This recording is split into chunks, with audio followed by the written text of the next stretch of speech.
ओम ह्रीं अर्हं नमः। विपरीत साइड, दूसरी साइड। अर्हं नमः। स्लो मूविंग ऐसी होनी चाहिए कि मंत्र के साथ में आपकी मूविंग पूर्ण हो। ओम ह्रीं अर्हं नमः। ओम ह्रीं अर्हं नमः। ओम ह्रीं अर्हं नमः। ओम ह्रीं अर्हं नमः। ओम ह्रीं अर्हं नमः। रिलैक्स। अब गर्दन के लिए आंखें जैसी बगला करता ना, ऐसी करना है। ओम नमः। ओम नमः। ओम नमः। ओम नमः। ओम नमः। ओम नमः। ओम। चल रिलैक्स। बस थोड़ा थोड़ा करेंगे यार, ज़्यादा नहीं करेंगे। अब सांस भर के अंदर सांस लेना है और मुंह को फुलाना है, जैसे गुब्बारा रहता ना, ऐसा करना है। ऐसा करने से दांतों के रोग, मसूड़ों के रोग सही हो जाते हैं, दर्द नहीं करते। मसूड़े भी कभी कभी दर्द करने लगते हैं, जाम हो जाते हैं। तो ऐसा करने से दर्द नहीं होता है और जो भी रोग होते हैं सही हो जाते हैं। पाइरिया रोग हमें नियमित ऐसा योग करना चाहिए। अब पंडित जी खड़े होके थोड़ा योग बताएंगे आपको, आप लोगों को करना है। खड़े हो जाएंगे सब लोग अपनी आसन के बाजू में, और गिलास का पानी जो रखा है वो गिरा नहीं, वो आपको बाद में पीना है। ह्रीं अर्हं नमः। ओम ह्रीं अर्हं नमः। ओम ह्रीं अर्हं नमः। ओम ह्रीं अर्हं नमः। ओम ह्रीं अर्हं नमः। रिलैक्स। दूसरा। ओम ह्रीं अर्हं नमः। ओम ह्रीं अर्हं नमः। ओम ह्रीं अर्हं नमः। ओम ह्रीं अर्हं नमः। ओम ह्रीं अर्हं नमः। ओम नमः। ओम नमः। ओम नमः। ओम। और वह हमारे हाथों को वह प्रेशर दे रही है। बिल्कुल धीरे धीरे करेंगे, ध्यान एक जगह एकाग्र करके रखें। और नेत्र बंद करके रखें। जब आप धीरे धीरे इसको करेंगे आंख बंद करके, और हाथों को एक हाथ स्टेबल, एक हाथ धीरे धीरे बिल्कुल मूविंग, और एक स्थिति में, बहुत ज़्यादा ऊपर नीचे भी नहीं, वहीं के वहीं हल्का सा मूव करना है। और जब आप करेंगे तो बीच में एक देखेंगे, एक प्रेशर, एक ऐसा लगेगा जैसे कोई बॉल है और वह बॉल दोनों ओर प्रेशर दे रही है हाथों पर। उस एनर्जी को, उस प्रेशर को नियंत्रित करना है। मन को जब एकाग्र करेंगे उस एनर्जी को आप महसूस करेंगे। इतनी शक्ति प्रदान करता है जो रोगों से लड़ने की क्षमता देता है, रोगों से लड़ने की क्षमता रखता है। यदि आपका ऑरा शुद्ध है, स्वस्थ है, तो वह व्यक्ति कभी भी बीमार नहीं पड़ सकता। जब इस ऑरा में नेगेटिविटी आती है, गंदगी आ जाती है, तो हमारा शरीर धीरे धीरे बीमारी की ओर बढ़ने लग जाता है, बीमारी आनी शुरू हो जाती हैं। उस ऑरा को महसूस करें, उस एनर्जी को महसूस करेंगे।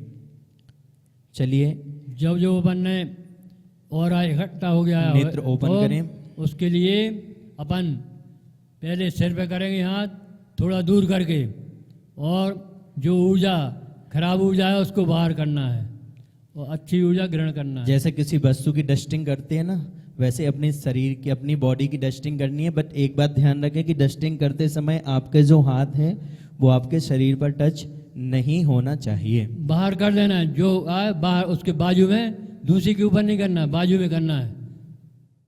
आत्मदृष्टि और परदृष्टि। एक दृष्टि जो पर पदार्थ पर लगी हुई है वह परदृष्टि कहलाती है, और एक दृष्टि जो आत्मा पर लगी हुई है वह आत्मदृष्टि कहलाती है। आत्मा पर जो दृष्टि लगी है वह आत्मा की उपकारक है, और पर पदार्थों पर लगी दृष्टि पर पदार्थों का उपकारक है। हमारी दृष्टि जब जिस पर पड़ जाती है वह वस्तु उन्नति को प्राप्त करने लगती है। आज तक हमारी दृष्टि पर पदार्थों पर पड़ी है और पर पदार्थों के विकास, उनके अच्छे करने के विषय में हम लगे रहे और पर पदार्थों के विषय में हमने चिंतन किया, उसी में मनन किया, उसी के विषय में विचार किया, उसी के विषय में सोचा। अपने आत्मा के विषय में विचार उत्पन्न नहीं हुआ। क्यों नहीं हुआ? क्योंकि जिसे हम जानते नहीं हैं, जिसे हम समझते नहीं हैं, जिसे हमने देखा नहीं है, उसके प्रति रुचि एकदम कैसे उत्पन्न होगी?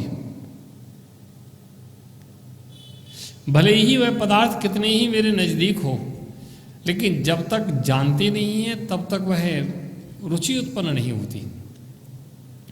और जैसे हम जान जाते हैं, हमारे उस पदार्थ से रुचि बनने लगती है, हमारा उत्साह बनने लगता है, उसे हम ग्रहण करने की भावना बनने लगती है, या छोड़ने की।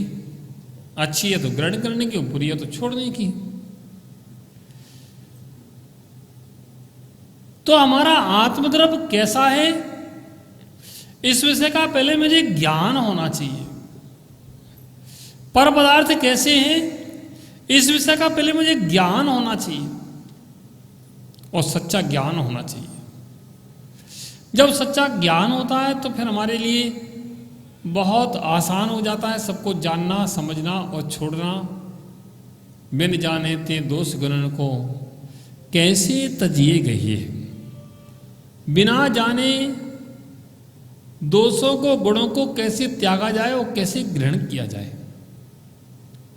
जब तक किसी के विषय में नहीं जानते तब तक कैसे उसको त्याग कर दें और कैसे अच्छे को ग्रहण कर लें, जानकर ही हो सकता है। जब कैलाश नगर हम नहीं आए थे तो सोच रहे थे कैलाश नगर कैसा होगा, कैलाश नगर कैसा होगा। चातुर्मास कैलाश नगर में चलने की बात चल रही है, कैसा होगा, कैसे चातुर्मास होगा, होगा कि नहीं होगा, कैसे होगा। यहाँ छोटी छोटी पतली पतली गड़ियाँ हैं कैलाश नगर की, और लोग मोटे मोटे ज़्यादा हैं। हर व्यक्ति कैलाश नगर में समाता नहीं है। पतले पतले तो आ जाते हैं, मोटे मोटे नहीं आ पाते हैं। मोटों को पहले पतला होना पड़ता तब आ पाते हैं, है कि नहीं है? ओहो प्यारे बंधुओं, जब ज्ञान होता है तो फिर हमें फिर ज़्यादा समय नहीं लगता। आचार्य पूजपा स्वामी कहते हैं, गुरुपदेशाद अभ्यासात संवित स्वपरांतरम जानाति ऐसा न जानन्ति मोक्ष सुख्यम निरंतरम। गुरुपदेशाद अभ्यासात संवित स्वपरांतरम, गुरुपदेशात, गुरु के उपदेशात, गुरु के उपदेश से, और अभ्यासात, अभ्यास से, संवित्त स्वपरांतरम, गुरु के उपदेश से, अभ्यास से था आत्मज्ञान से। स्वपरांतरम, स्व पर पदार्थों के अंतर को जानाती, जानता, जो जानता है, स वह निरंतरम, यानी वह सदा मोक्ष के, मोक्ष के सुख को जानता है। जो गुरु के उपदेश से, अभ्यास से, भाई गुरु ने उपदेश दे दिया, गुरु ने बता दिया, और जब तक तुम अभ्यास नहीं करोगे तब तक उसके विषय में तुम्हें क्या मालूम पड़ चलेगा। गुरु ने कह दिया कि आत्मा का ये स्वरूप है, आत्मा ऐसी होती है। गुरु ने बता दिया आत्मा के स्वरूप को, लेकिन जब तक तुमने उसका अभ्यास नहीं किया है तो कैसे उसको जानोगे? संभव नहीं है। गुरु ने बताया है, गुरु के बताए हुए मार्ग के अनुसार आपको चलना पड़ेगा। पहले तो गुरु बताने वाले कैसे हों, इस बात का भी ज्ञान होना चाहिए, क्योंकि जब तक गुरु तुम्हें सम्यक नहीं मिलेंगे तब तक मार्ग तुम्हें सम्यक नहीं मिलेगा। क्योंकि संसार में बहुत प्रकार के गुरु हैं, बहुत प्रकार की बात बताते हैं, ऐसे भी गुरु हैं जो आत्मा के स्वरूप को नहीं मानते हैं, ऐसे भी गुरु हैं जो आत्मा के स्वरूप को भिन्न मानते हैं, जैसी आत्मा वैसा नहीं मानते, अलग मानते हैं। तो जब तक हमें सच्चे गुरु नहीं मिलेंगे तब तक हमें कैसे आत्मा का ज्ञान होगा। आत्मा के अनुभवी गुरु हों, आत्मा के विषय को जानते हों, वही तुम्हें बता सकते हैं। आज मेरे पास कोई आया, बोला महाराज वहाँ वो फलाने बाबा हैं। कौन से बाबा हैं? उनकी सभा में बड़ी भीड़ होती है, लाखों आदमी जाता है। तो मैंने कहा लाखों आदमी जाता है, काय के लिए जाता है? बस यही संसार की शारीरिक परेशानी दूर हो जाए। ठीक है,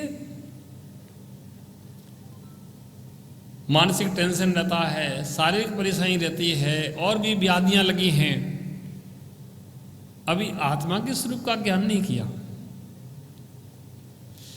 अभी मात्र इतना ज्ञान किया है कि हमें शरीर ठीक हो जाए, जो परेशानियां चल रही वो ठीक हो जाएं। अभी आत्मा के स्वरूप का ज्ञान कहां हुआ? जिनको आत्मा के स्वरूप का ज्ञान हो जाता है, उनके शरीर के स्वरूप शरीर से उनकी रुचि कम हो जाती है, और जिनको शरीर से रुचि बनी हुई है उनको आत्मा के स्वरूप का ज्ञान नहीं हो सकता है। तो भीड़ लगने से कभी गुरु आत्मा के स्वरूप को जानने वाले हों, यह जरूरी नहीं है। हम ये नहीं कहते जिनके पास भीड़ लगती है वो आत्मा के स्वरूप को नहीं जानते, जान सकते हैं, लेकिन जरूरी नहीं कि भीड़ लगती है वही आत्मा के स्वरूप को जानते हैं। आत्मा के स्वरूप को जानते हैं वह गुरु हैं, वही तुम्हें आत्मा के स्वरूप को बता सकते हैं। और जिनके आत्मा के स्वरूप का ज्ञान ही नहीं है वो क्या तुम्हें बताएंगे? प्यारे बंधुओं, इसलिए कहा जाता है कि वह गुरु, ऐसे गुरु के खोज हमें करना चाहिए जो शास्त्रों से आत्मा के स्वरूप के मर्म को जान करके, जिन्होंने अभ्यास से उसे प्राप्त किया है, जाना है। ऐसे आत्मा के स्वरूप को जानने वाले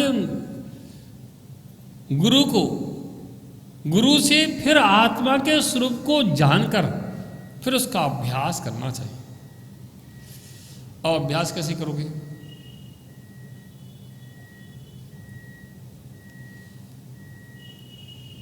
अच्छी बुरी दो चीजें होती हैं, एक अच्छी होती है, एक बुरी होती है।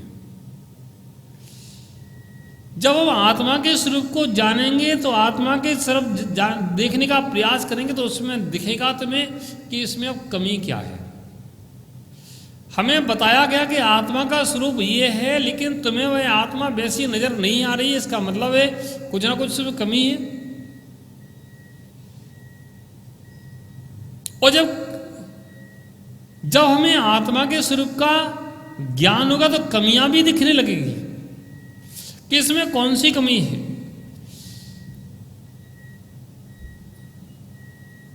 दर्शन ज्ञान स्वरूपो हम,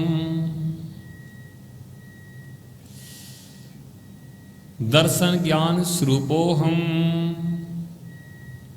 विभाव भाव रहितो हम, शुद्ध चैतन्य स्वरूपो हम।